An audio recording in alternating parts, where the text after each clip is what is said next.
Hi, I'm Gemma Montgomery and welcome to the Excel with Ease podcast, bringing together service-based business owners in the aesthetic, beauty, medical health and wellness sector. Here we discuss different topics that will help you grow your business with ease while supporting your ultimate life vision.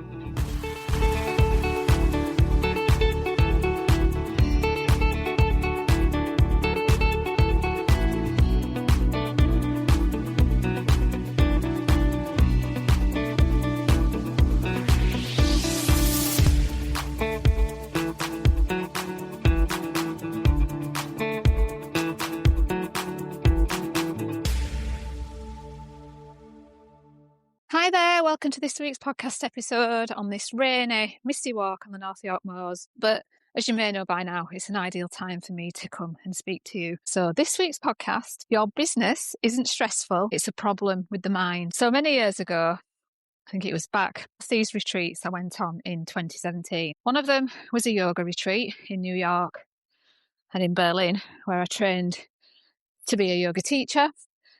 The other one was a 3-day retreat with Sadhguru.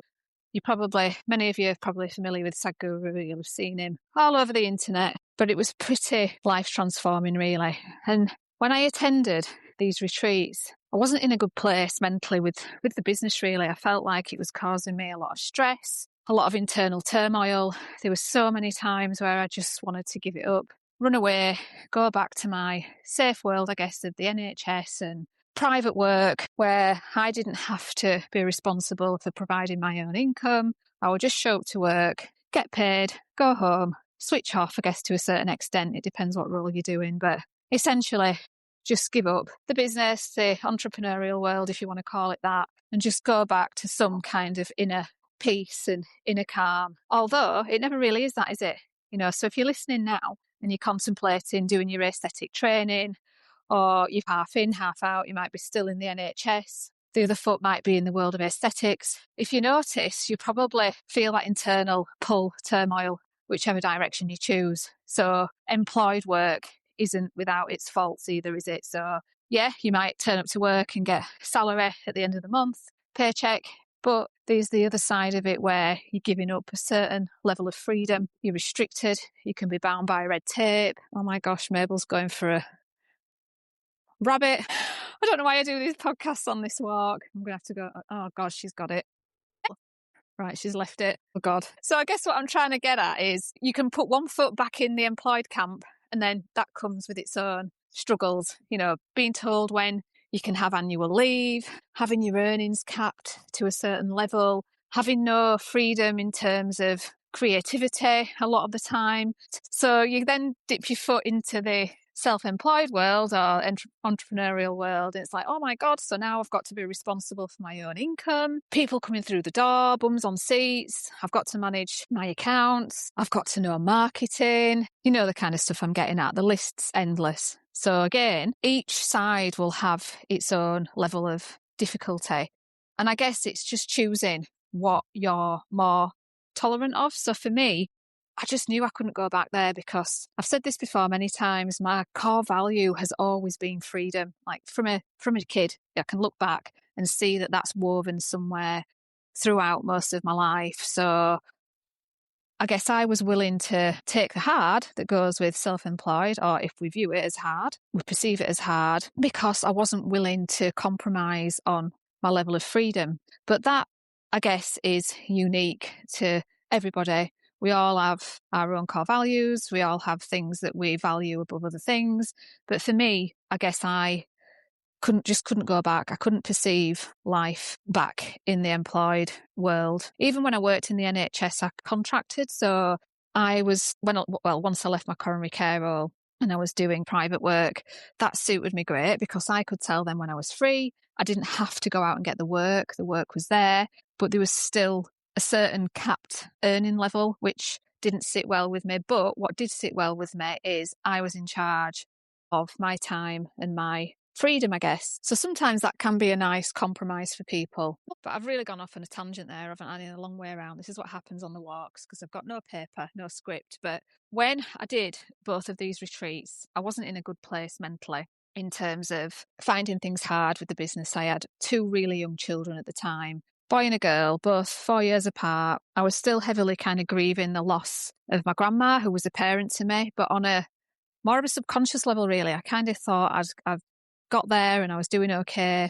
Little did I know that grief, fear, should I say as well, that was driving every decision that I was making, and where I was really kind of holding myself back in business and in life. But on both of these retreats, on the yoga retreat and on the 3-day event with Sadhguru, the message was the same, that no, Sadhguru basically goes as far as saying that no work is stressful. But the yoga retreat was kind of saying the same thing. And I started to look at things a little bit differently and looking at how I was perceiving things and how I was reacting, how I was quite reactive to different situations, not understanding at all at that point that how powerful we actually are and how we do create from the inside out our external reality. So I was looking at all these things as causing me chaos, dragging me down, making me want to run away, finding the pressure really difficult. I was so consumed by how I was perceived and what people would think of the work that I'd done on somebody.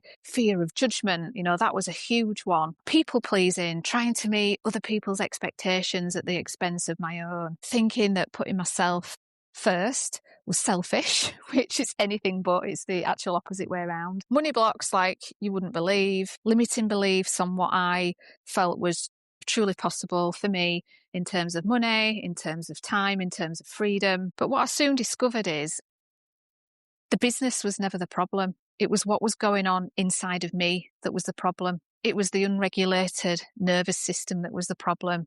Not doing any form of self-care that helps to regulate the nervous system. There was somewhere in me that believed I had to people please, I guess to be liked and to get people through the door. With that came fear of judgment, which again, somewhere along the way, along my journey of life, I'd taken on that fear. Well, I also had to question, where was I judging? People pleasing went into the area of boundaries. My boundaries were so leaky, it was unbelievable. I had no structure with my times that I worked. I'd be coming in on days that I didn't want to come in, to make sure that I kept that person happy, to make sure that they would keep coming through the door, all at the expense of burning myself out, like truly burning myself out. Remember, with 2 really small young children. And at the time, there were not many people that did what I did. I've said this before, in the town that I'm from. So I was kind of sandwiched between Leeds and Manchester. Leeds is 20 minutes. Manchester's about 40 minutes in the other direction. Unless you were going into the cities at the time when there were more people doing it. In the towns, practitioners were very few and far between. So my fear was literally on the roof. And also, I had fear of judgment on what my nursing colleagues would think, which looking now is absolutely ridiculous. But again, that was something that I was holding inside of me. I'd worked in an acute area, dynamic, fast-paced. If you're from nursing, you'll know what coronary care's like. It's a well-regarded specialism. So suddenly Gemma's gone from, this is how I viewed it, gone from, looking after people's hearts and rehabilitating people after heart attacks and things like that, to suddenly injecting Botox. But again, it was my judgment that I was putting on that, and I was fearing that people would be perceiving me the same way. It were all judgments that I held inside myself. There were many times where people would say, "Oh, what do you do?"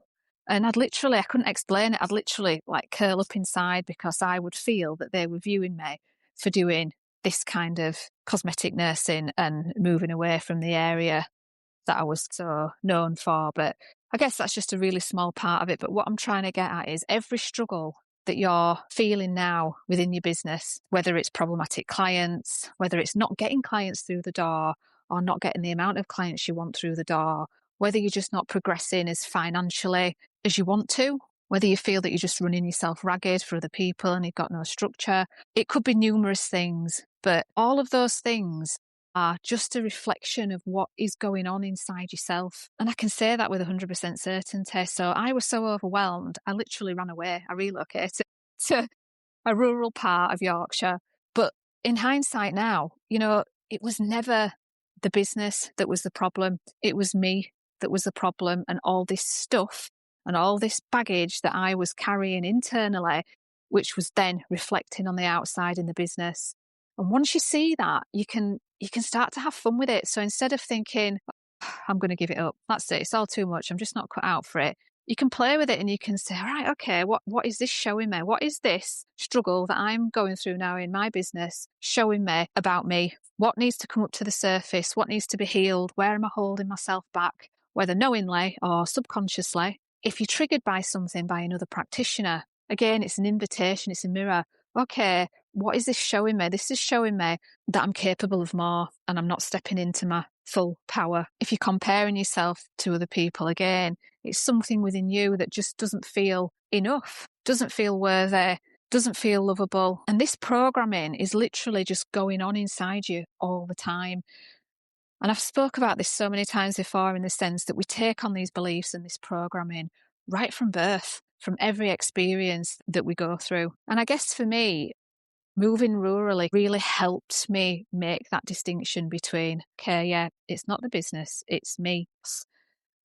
In 2016, I think it was, started to really learn how to take care of my nervous system properly, how to re-regulate it, how to release stored trauma in the body through breathing techniques, through yoga. And whilst that was great on some level, the deeper work was still there waiting to be discovered. So moving rurally, it doesn't get much deeper than that in the sense that you're literally kind of stripped out from everything that you've known, from your community, from your distractions, where you distract without realising it, rather than processing, sitting with feelings, spending time in solitude.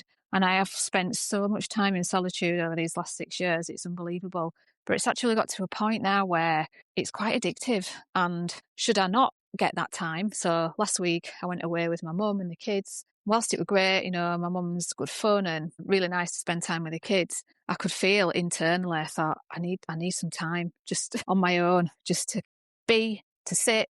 I don't know, sometimes it's even just to be and listen to music or walk. So literally I got back and I think I was out in the woods with Mabel for about 2 hours. But I've come to realise that that's what I need to be able to function at my optimal. I didn't know that years ago. Everything was just so overwhelming and I couldn't sort of separate me from the business and my thoughts and create a little distance in that way. So whilst I seemed to be doing all the right things, I'd be doing my morning yoga, I'd be doing my breathing techniques. It wasn't truly inner work. I wasn't truly going inwards on a deeper level. And I think you can only really do that by spending more time in solitude and more time away from your normal distractions. And it helps to create a little bit of distance energy-wise between you and your business. So I guess all these years on, what I learned from that 3-day retreat and what I learned from the yoga teachings is true. We hold the power. We get to decide how we feel inside. We get to decide whether a situation affects us internally. We get to decide ultimately how we feel. So when that client's coming across as problematic, remember, you still have a choice. You have a choice as to how you let that disrupt your internal chemistry. If you just want to retaliate, then you've kind of given your power away. And don't get me wrong, anger can be a healthy expression. It's no good if you suppress either. But you'll probably do it a bit more consciously. So instead of lashing out at the client, you might go for a run.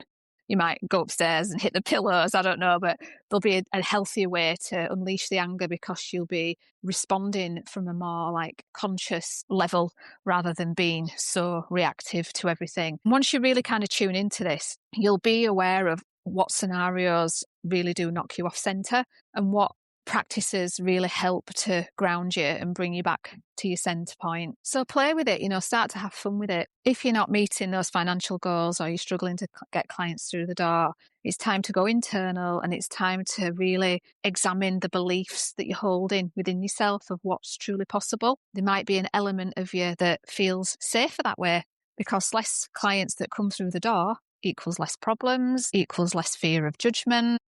There is that shadow side that is sometimes trying to keep us safe. But if you don't ever spend any time in solitude, you don't spend time away from your business, there is no way that you can make a proper, true connection to yourself. And once you do begin to make that connection to yourself, you sort of intuitively know what the next right step is in your business and I guess in your life as well. Whereas when you're distracted all the time and you can't make that good connection with yourself, you're not making those decisions consciously, if that makes sense. So what can we do? Let's keep this quite brief because I know I like to keep these podcast episodes short, but What I would highly recommend is trying to integrate some form of somatic work into your daily routine. So some kind of movement that helps to move and release tension out of the body. So it could be a breathing routine where you consciously focus, closing your eyes, feeling into your heart, feeling into your breath. It could be a form of yoga, a form of Pilates.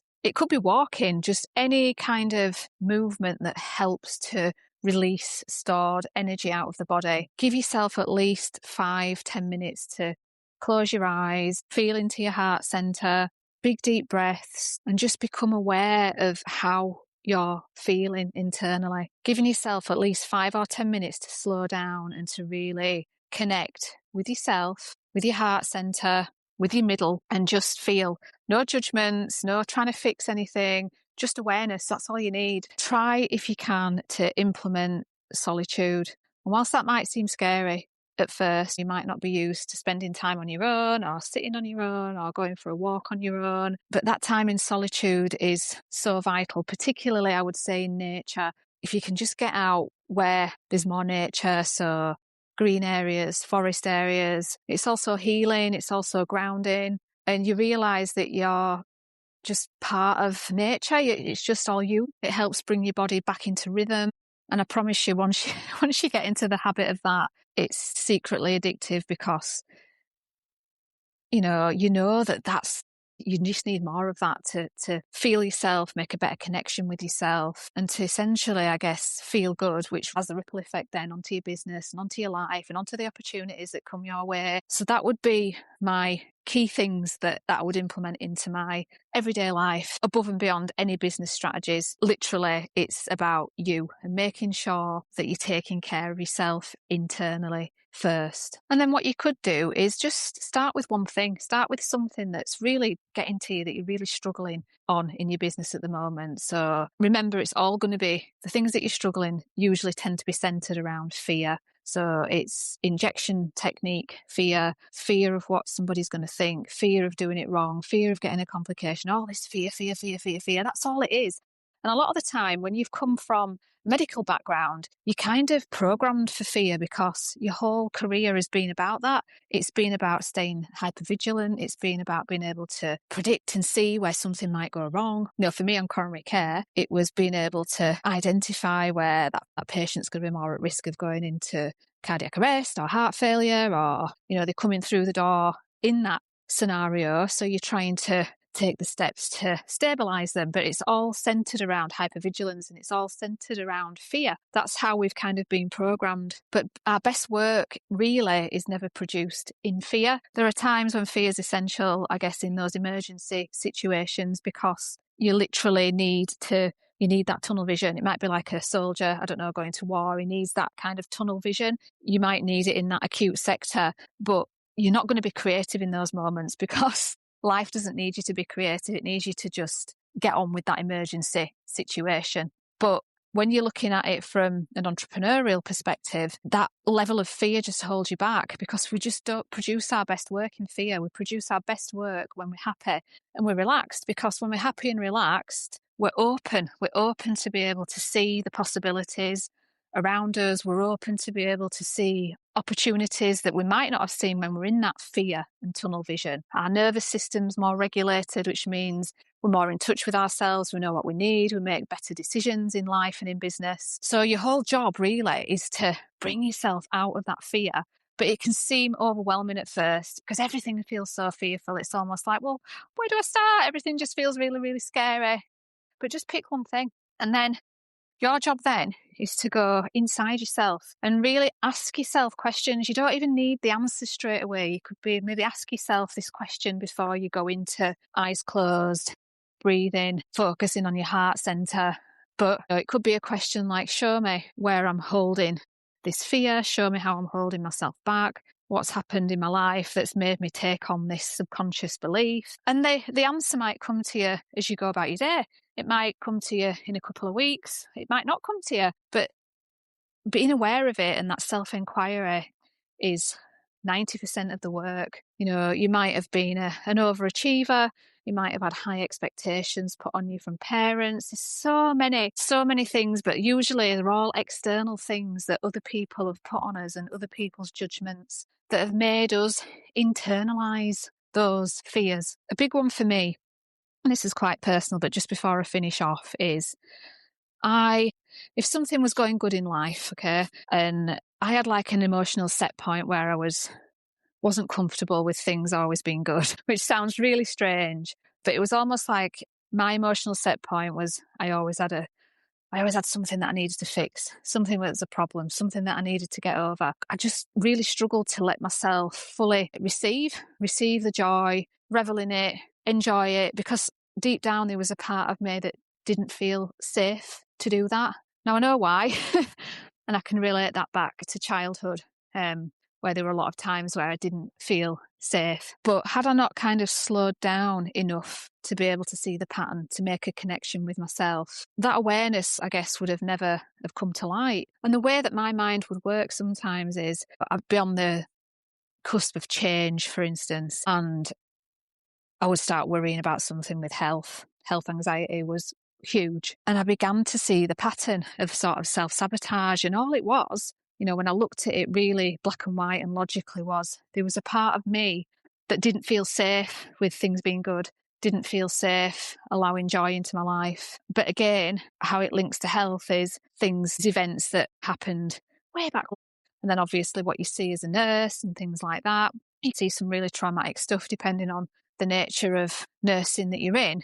But either way, they're all patterns of self-sabotage. That's just one thing that I can tell you. There's numerous things that I've kind of picked up along the way, subconscious programming, the way that I do things. And the brain, the mind is such a powerful thing, which can be a good thing. If you're utilising it properly, it can help you manifest things. It can help you bring things into creation. But if it starts to become destructive against you, that's when you can really self-sabotage. And what I've learned along this journey, 2 decades in, and I would class myself as a seeker anyway, I'm quite a spiritual nature, is not to be in mind so much and to just be, and just to be more present, more in the body. But for years, my body didn't feel like a safe place to be. And that showed up in the business, it showed up in the nerves, it showed up in the feeling shaky before procedures that I had to do, fear of judgment. It was just, looking back, it was just awful, just a mishmash of sort of emotions.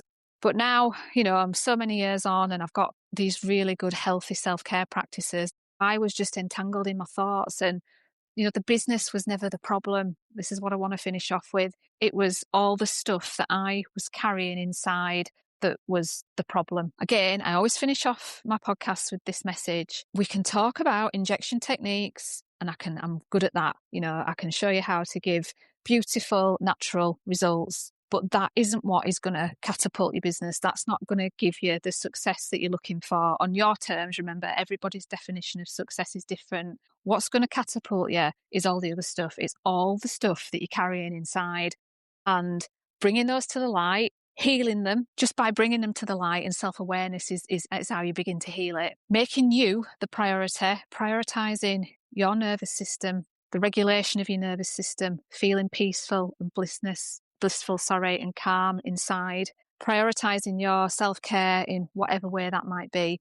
That might be in having to make decisions that might make somebody else feel uncomfortable or might make somebody else feel sad, and recognizing what's energizing you, what's filling you up, making you less of yourself and not in your full essence, and recognizing where these subconscious beliefs are. Where have you taken on this programming and what you believe is truly possible? And get excited about it. Use your business now as a reflection to evolve. Evolve you, evolve the self, evolve the soul, but also evolve your business to heights that you might never have dreamed of. So I don't know if any of that has made sense, because I'm just walking on this gorgeous country lane. But I hope you get where I'm coming from, that at first, when I heard that statement that your business is not the problem, I kind of struggled with that concept. But all these years on, I can probably 100% say it's very, very true.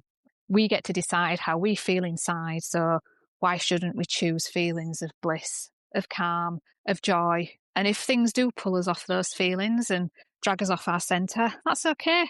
as long as we just don't choose to stay there too long. So I'm here to help as always, and I shall speak to you soon. You take care. Thank you for listening to this episode. I hope you discovered some useful tips and takeaways.